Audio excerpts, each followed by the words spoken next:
Olá!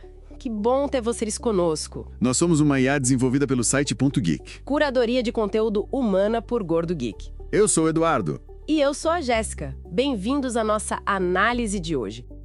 Hoje a gente vai mergulhar fundo na história e no impacto da Y Combinator, a famosa YC, sabe? Aquela aceleradora que virou quase uma lenda no Vale do Silício e no mundo todo, né? Lançou empresas gigantescas que a gente usa todo dia, tipo Airbnb, Dropbox. Exatamente. É uma força que define muita coisa em tecnologia. A gente separou um material bem bacana para essa conversa, uns PDFs com a história, a metodologia deles e também umas visões de gente como o Paul Graham, o fundador, e o Michael Siebel, que liderou a YC por um bom tempo. Tem coisa de vídeo também. Legal. Então a ideia é desvendar mesmo o que faz a YC ser tão influente, tão única. Entender a filosofia por trás, como eles escolhem quem apoiar, os grandes sucessos e, claro, essa guinada recente deles para a inteligência artificial que está dando o que falar. Isso aí. A gente quer entender o DNA da YC. Como que uma ideia que começou, como vamos ver, quase que por acaso, virou essa máquina de criar empresas bilionárias e que mudam mercados inteiros. Vamos explorar tudo isso. Vamos começar pelas origens, então. 2005, certo? Paul Graham, Jessica Livingston e mais uns parceiros. Parece que a ideia inicial do Graham era algo mais modesto. Um programa de fundadores de verão. Sim, a ideia era bem essa. Apoiar jovens talentosos, muitas vezes saídos da faculdade, que tinham ideias promissoras, mas tipo assim, faltava aquele empurrão inicial, né? Faltava grana, faltava estrutura, um direcionamento. Era quase um acampamento de verão para nerds criarem empresas. E dessa ideia inicial, que parecia despretensiosa, nasceram os princípios que são a marca registrada da YC até hoje, né? Aqueles mantras famosos. Todo mundo que entra lá ouve sem parar Make something people want. Faça algo que as pessoas queiram. Parece óbvio, né? Mas é o norte de tudo. É voltar para o básico. Seu produto resolve um problema real para alguém realmente quer isso. Porque é fácil se perder na tecnologia, na ideia mirabolante, esquecer do usuário final, né? Exatamente. E junto com isso vem outra filosofia que, assim, soa meio contra-intuitiva no começo. Do things that don't scale. Faça coisas que não escalam. Essa sempre me intrigou. Como assim uma aceleradora que lança gigantes falando para fazer coisas que não escalam? Pois é, mas a lógica é poderosa, principalmente no início. Significa que você, fundador, tem que ir lá e fazer o trabalho manual mesmo. Falar com seus primeiros 10, 20, 100 usuários, um por um. Entender a fundo a dor deles, o que eles precisam. Recrutar usuários manualmente se precisar. Tipo, dar um atendimento super personalizado, quase artesanal. Isso, porque é nesse contato direto, nessa interação que não escala de jeito nenhum que você realmente aprende sobre o seu mercado e seu produto. Você ajusta a rota muito mais rápido, é um esforço gigantesco no começo, mas que, segundo a YC, é crucial para construir a base certa antes de pensar em escalar loucamente. Senão você escala a coisa errada, né? Faz todo sentido. E tem a visão do Paul Graham também, né? Que as ideias mais transformadoras, aquelas que realmente mudam o jogo, muitas vezes parecem meio doidas no início, ou até impossíveis. Sim, ele fala muito sobre isso. Que as melhores ideias muitas vezes resolvem problemas que as pessoas nem sabiam que tinham de forma tão aguda ou abordam mercados de um jeito totalmente novo. E por isso, elas podem parecer estranhas, assustadoras ou até inviáveis para quem olha de fora no começo. A YC meio que se especializou em apostar nessas ideias que parecem um pouco fora da caixa, desde que a equipe por trás seja excepcional. E falando em aposta, o modelo de investimento deles também evoluiu bastante, né? Começou com um valor bem menor e hoje o cheque é considerável. Hoje o pacote padrão é de $500 mil. Começou bem mais modesto, acho que eram uns $20 mil lá em 2005, depois foi para 120, 125 mil por um tempo, agora são esses 500 mil, geralmente em troca de uma participação acionária.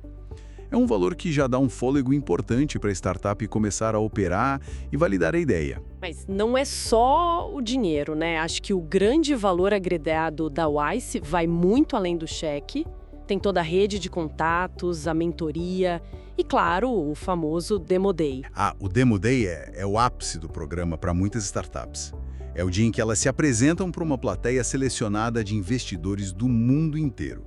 É a grande chance de levantar a próxima rodada de investimento, aquela que vai permitir escalar de verdade. É uma vitrine absurda. Imagina a pressão. Mas antes de chegar no Demo Day, tem o processo de seleção, que é super concorrido. O que eles buscam exatamente? É a ideia genial? Olha, a ideia é importante, claro. Mas o que a Wise enfatiza muito, e o Michael Seibel fala isso direto nos vídeos e entrevistas, é a equipe fundadora. Eles apostam nas pessoas. O que seria uma equipe excepcional para eles? Bom, eles olham algumas coisas-chave. Primeiro, capacidade técnica. Muitas vezes buscam times onde pelo menos um fundador é engenheiro consegue construir o produto. Segundo, conhecimento do domínio. A equipe entende profundamente o mercado que quer atuar. Já sentiu a dor que quer resolver. Já trabalharam naquela área antes ou viveram o problema na pele? Exato. E terceiro, histórico de execução. Essa equipe já construiu alguma coisa junta antes, mesmo que pequena. Eles têm um ritmo bom de trabalho. Conseguem fazer as coisas acontecerem rápido. Seibel menciona muito isso, procurar times técnicos que já têm um relacionamento prévio e que mostram progresso rápido durante o próprio processo seletivo. Interessante. Então a ideia pode nem estar totalmente redonda ainda? Sim. Eles dizem que cerca de 40% das empresas que eles financiam entram na YC ainda na fase de ideia, sem o produto pronto, sem receita. O foco é no potencial daquela equipe de descobrir o que fazer e executar bem. A ideia vai mudar, vai pivotar muitas vezes. A equipe boa é que consegue navegar essas mudanças. E tem um ponto que você mencionou que acho bem legal, a questão da meritocracia. Não precisar de contatos, de QI, quem se indica, para ser selecionado. Isso é um diferencial enorme, especialmente no mundo de venture capital, que historicamente sempre foi muito baseado em redes de relacionamento fechadas. Na YC, qualquer um de qualquer lugar do mundo pode aplicar online. O processo é padronizado, eles olham a aplicação, fazem entrevistas curtas e decidem. Claro que é super competitivo. A taxa de aceitação é baixíssima, tipo 1% ou 2%, mas a porta está aberta para todo mundo tentar. É focado no mérito da equipe e da ideia, não em quem você conhece. Tá. E aí a startup entra, passa pelo programa, faz o Demo Day e o resultado, a lista de ex-alunos da YC é surreal, né? É impressionante. Você já mencionou Airbnb e Dropbox. O Airbnb é um caso clássico, né? Os fundadores literalmente venderam caixas de cereal temáticas dos candidatos à presidência na época para conseguir se manter antes de entrar na YC. Ninguém botava fé na ideia de alugar colchão de ar na sala de casa. Dá para acreditar. E o Dropbox que enfrentou um ceticismo enorme. Muita gente dizia que armazenamento na nuvem não ia pegar, que era problema de nicho. Pois é. E hoje? Nem precisa dizer. Aí tem a Stripe, dos irmãos Collison. Revolucionaram os pagamentos online para desenvolvedores, tornaram super simples integrar pagamentos em qualquer site ou app. Virou um gigante. Coinbase também, né? Começou como BitBank, lá no início do boom das criptomoedas, pegaram a onda certinho. Sim, foram pioneiros em facilitar a compra e venda de cripto para o público geral. E tem a Twitch. Essa história é demais. Começou como Justin.tv, que era basicamente o Justin Khan transmitindo a própria vida 24/7. Uma ideia bem... excêntrica. Lembro disso. Era meio reality show, né? Exato. Mas aí eles perceberam que a parte que mais crescia na plataforma era a galera transmitindo videogame. Eles focaram nisso, fizeram o pivô, mudaram o nome para Twitch e, virou o fenômeno que é hoje, comprado pela Amazon por quase $1 bilhão. Isso mostra muito da filosofia YC. Que é essa capacidade de iterar, de mudar rápido. Ideias que parecem não convencionais ou até meio estranhas no início, como foi com Justin TV. E tem outros exemplos de pivôs importantes, né? Você mencionou Gold, Go Cardless. Sim, Gold começou como outra coisa e virou um marketplace gigante de tênis. Go Cardless também mudou o foco. Essa capacidade de adaptação é fundamental. E o resultado agregado de tudo isso são números realmente expressivos. Quais são os números gerais de impacto da YC hoje? Olha, os dados mais recentes que a gente viu indicam que a YC já investiu em mais de 4.000 empresas. O valor de mercado combinado de todas essas empresas, incluindo as que já saíram, já ultrapassou uma marca de 600 bilhões de dólares. É muito dinheiro. 600 bilhões. É mais que o PIB de muitos países. Com certeza, e talvez o número mais impressionante seja a taxa de sucesso em criar unicórnios, que são essas empresas avaliadas em mais de 1 bilhão de dólares. A média do mercado de Venture Capital é bem baixa, mas na YC essa taxa supera os 6%. É uma performance muito acima da curva. Mostra que o método deles, de alguma forma, funciona consistentemente para identificar e apoiar empresas de altíssimo potencial. E essa influência toda não ficou restrita aos Estados Unidos, né? A YC se expandiu bastante globalmente. Como é a presença deles fora do Vale do Silício, especialmente aqui na América Latina e no Brasil? Sim, a YC se tornou bem global. Eles recebem aplicações do mundo todo e têm investido em startups de vários países. A América Latina teve um crescimento interessante de participação nos últimos anos e o Brasil se destaca bastante. O Brasil é o principal país da região para eles. É o país com a maior representatividade, sim. Pelos números que a gente viu, são cerca de 111 startups brasileiras que já passaram pela YC. É um número bem relevante. E quais tipos de empresas brasileiras eles costumam apoiar? No começo parecia ter muitas fintechs, né? Sim, no início houve um foco forte em fintechs, aproveitando as oportunidades de digitalização do setor financeiro aqui no Brasil. Mas isso diversificou bastante. Hoje tem empresas de SaaS, software como serviço, B2B, business to business, marketplaces, health techs, é bem variado. Tem algum exemplo de empresa brasileira conhecida que passou pela YC? Tem vários. Quero Educação, que atua na área de educação, é um caso bem conhecido. A Tractian, que faz monitoramento industrial usando sensores e IA, ele se descreve meio como o Shazam da indústria. É outro exemplo super interessante que está crescendo rápido. Ah, a Traxian eu conheço. Bem legal a proposta deles. Tem também a Conta Simples, uma fintech focada em PMEs. A Cove, que trabalha com aluguel de carros para motoristas de aplicativo. São vários exemplos em setores diferentes, mostrando que a YC busca boas equipes e bons mercados aqui também, não só um tipo específico de negócio. Mas parece que houve uma pequena diminuição na participação de startups latinas nos últimos batches, nos últimos grupos selecionados. Tem alguma razão para isso? É uma observação que apareceu em algumas análises, sim. Houve uma leve queda percentual recente. É difícil cravar o motivo exato, né? Pode ser flutuação natural, pode ser a conjuntura econômica global e regional. Mas uma hipótese forte, que conecta com o próximo ponto que a gente vai discutir, é o foco estratégico muito intenso que o YC resolveu dar para a inteligência artificial. Ah, então talvez eles estejam priorizando startups de IA de qualquer lugar do mundo. E isso acabou diluindo um pouco a participação de outras regiões ou setores. Pode ser parte da explicação, sim. Mas mesmo com essa leve diminuição recente, o pessoal da YC, como a Stephanie Simon, que já falou sobre a região, continua destacando o potencial do Brasil e da América Latina. O ecossistema de startups aqui amadureceu muito, tem muito talento técnico, então a expectativa é que continue sendo um celeiro importante para eles. Bom, então vamos entrar nesse tópico que parece ser a grande obsessão da YC no momento: inteligência artificial. Eles estão realmente apostando tudo nisso, né? Totalmente. É a palavra de ordem lá dentro agora. Eles chegaram a declarar que 2025 seria o ano dos agentes de IA. É um foco muito claro e direcionado.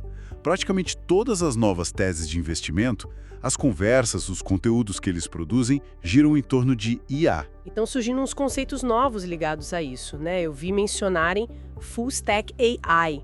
O que seria isso? Full Stack AI é a ideia de que a própria IA não vai ser só uma ferramenta que a gente usa, mas vai conseguir construir e operar partes significativas da aplicação ou do negócio de ponta a ponta, desde a interface com o usuário até a lógica de back-end e o banco de dados. A IA se torna o próprio stack tecnológico, ou pelo menos grande parte dele. Uau! Quer dizer, a IA escrevendo o próprio código da aplicação em que ela roda? Basicamente. E isso se conecta com outro termo que eles estão usando bastante e que é ainda mais, digamos, futurista: vibe coding. Vibe coding, codificar pela vibe. O que é isso? Parece coisa de ficção científica. Vibe coding é que, em vez de um desenvolvedor escrever cada linha de código detalhadamente, ele vai poder dar instruções mais gerais para a IA, descrever a funcionalidade desejada, a vibe do que ele quer construir, e a IA se encarrega de gerar grande parte do código funcional a partir dessa intenção. Caramba, isso muda tudo na forma como a gente pensa em desenvolvimento de software, né? A velocidade, o tipo de habilidade necessária. Muda completamente. A promessa é uma aceleração brutal no desenvolvimento. Uma pessoa ou uma equipe minúscula conseguiria criar produtos complexos muito mais rápido. As implicações disso são gigantescas. E quais são essas implicações que a YC está enxergando? O que isso muda para o ecossistema de startups? Bom, primeiro, eles acreditam que isso vai permitir que startups muito pequenas, com pouquíssima gente, consigam atingir receitas significativas muito mais rápido do que antes, porque o custo e o tempo de desenvolvimento caem drasticamente. Menos necessidade de grandes times de engenharia no começo. Exato. E isso leva a um segundo ponto, um foco renovado em lucratividade desde cedo. Se o custo para construir e operar é menor, fica mais fácil atingir o lucro mais rápido, sem depender tanto de rodadas massivas de investimento para queimar caixa. A YC está batendo muito nessa tecla agora. Eficiência, lucratividade. É uma mudança em relação à era do crescimento a qualquer custo que a gente viu por muito tempo, né? Sem dúvida. A era do dinheiro farto e juro zero acabou, e a IA surge como uma ferramenta para permitir crescimento com mais eficiência de capital. E tem um exemplo que você mencionou que é bem radical, para mostrar até onde isso está indo. A Firecrawl. Ah, sim. A startup da YC que anunciou vagas de emprego para agentes de IA, com salário e tudo. Exatamente. Eles publicaram uma vaga, contratando um agente de IA para fazer tarefas específicas de vendas e desenvolvimento de negócios com salário de $20 por hora. Claro que tem um componente de marketing aí, mas mostra a mentalidade. A IA começando a ser vista não só como ferramenta, mas como parte da força de trabalho integrada na estrutura da empresa para executar tarefas de forma autônoma.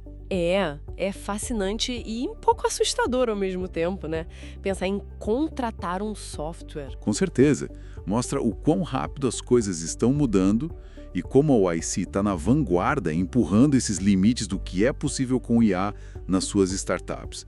Eles realmente acreditam que essa é a próxima grande revolução tecnológica, talvez maior que a internet ou o mobile. Olhando para trás, então, é uma jornada e tanto, né?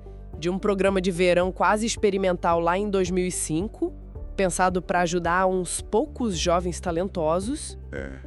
Para se tornar essa instituição global, essa força quase gravitacional no mundo da tecnologia, que já lançou milhares de empresas, criou centenas de bilhões em valor. E que agora está ativamente tentando moldar o futuro da inteligência artificial, apostando pesado nisso e influenciando como as próximas gerações de empresas vão ser construídas.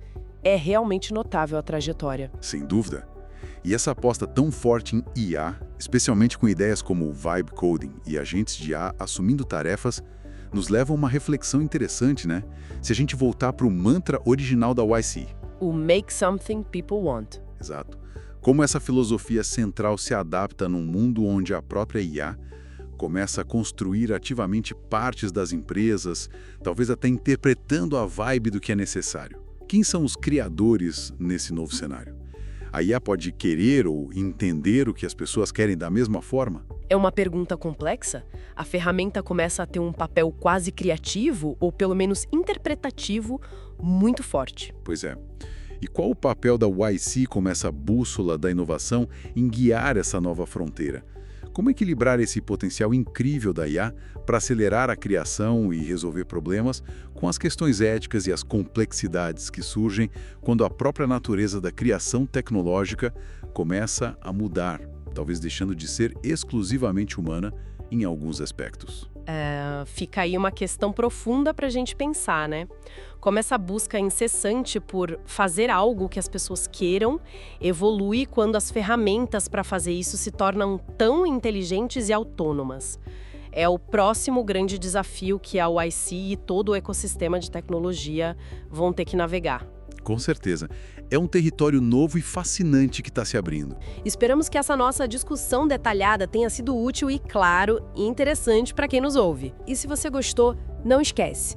Deixa seu comentário, curte, compartilha com os amigos. Isso ajuda muito a gente a continuar trazendo essas informações e análises. É isso aí. Muito obrigado pela companhia e até a próxima. Tchau!